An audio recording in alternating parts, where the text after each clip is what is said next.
এই গল্পটা রায়হানা নামের একটি দিদি লিখে পাঠিয়েছে। দিনটি ছিল 21শে সেপ্টেম্বর 2025।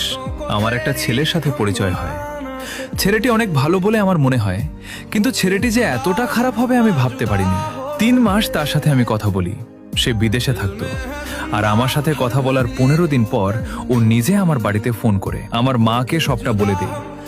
ওর জন্য অনেক বকা খেয়েছি, মা মেরেছে অনেক, কিন্তু আমি ওকে অনেক ভালোবাসতাম। ওকে আমি বিয়ে করতে চেয়েছিলাম।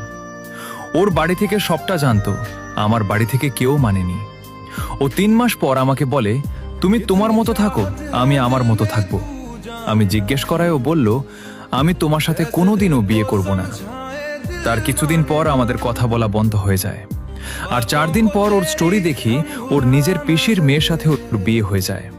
আর আজ ওর বিয়ের 3 মাস মতো, কিন্তু ওদের ডিভোর্স হয়ে গেছে। এখনো আমার কাছে ও আবার ফিরে আসতে চাই।